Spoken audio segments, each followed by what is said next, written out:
প্রথম ম্যাচের হার সত্ত্বেও ঘুরে দাঁড়িয়ে সিরিজ জয় নিশ্চিত করেছে বাংলাদেশ। আর এই সিরিজ জিতেই আইসিসি থেকে এমন এক খবর পেল বাংলাদেশ, যা খুশির জোয়ার বইয়ে দিয়েছে মেহেদী হাসান মিরাজের দলে। শান্ত লিটনদের রেকর্ড জুটির দিনে টাইগার বোলাররাও ছিলেন দুর্দান্ত।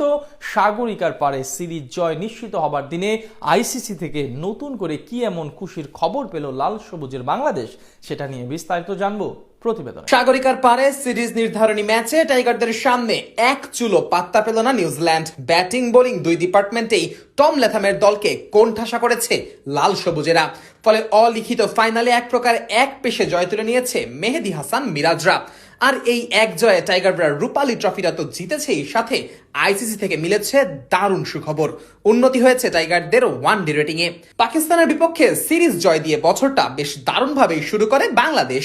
ঘরের মাঠে সিরিজ জিতে উন্নতিও হয় টাইগারদের র্যাঙ্কিং এ। 10 থেকে বছর শুরু করা টাইগাররা প্রথম সিরিজেই পৌঁছে যায় র্যাঙ্কিং এর 9 নম্বরে। ঘরের মাঠে এরপর টাইগারদের প্রতিপক্ষ ছিল নিউজিল্যান্ড। র্যাঙ্কিং এর 2-এ থাকা কিউইদের বিপক্ষে এই সিরিজে ভালো ফল আনতে পারলে রেটিং এ বড়সড় লাফ মারা সম্ভব, সেটাও ভালো করে জানতো টাইগাররা।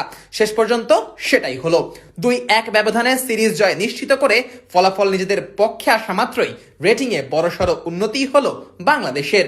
সিরিজ শুরুর আগে র্যাঙ্কিং এর 9-এ থাকা বাংলাদেশের রেটিং পয়েন্ট ছিল 79। সেখান থেকে সিরিজে 2 ম্যাচ জেতায় টাইগারদের রেটিং পয়েন্ট এখন গিয়ে দাঁড়িয়েছে 83-তে। যদিও র্যাঙ্কিং এ কোনো পরিবর্তন আসেনি, এখনো ওয়ানডে ক্রিকেটে বিশ্ব ক্রিকেটের নবম দল লাল সবুজের এই বাংলাদেশ। এই উন্নতির যাত্রাটা অবশ্য সহজ ছিল না মেহেদী হাসান মিরাজের দলের জন্য। প্রথম ম্যাচে মিরপুরের মাটিতে হেরে খাদের কিনারায় পড়ে গিয়েছিল লাল সবুজেরা। তবে সেখান থেকে ফিনিক্স পাখির মতো ফিরে এসে নাহিদ রানা, নাজমুল হোসেন শান্তরা লিখেছেন কামব্যাকের গল্প। দ্বিতীয় ম্যাচে নাহিদ রানার ফাইফার আর তানজিদ তামিমের ঝড়ো ব্যাটিংয়ে সিরিজের সমতায় ফেরে বাংলাদেশ। সেই ম্যাচ জিতেও 2 রেটিং পয়েন্ট বাড়ে টাইগারদের। 79 থেকে রেটিং বেড়ে গিয়ে দাঁড়ায় 81-তে। এরপর চট্টগ্রামের সাগরিকায় টাইগারদের মূল কাজ ছিল সিরিজ জয় নিশ্চিত করা। আর এমন ম্যাচেই কিনা টাইগার টপ অর্ডাররা হয়েছেন ব্যর্থ।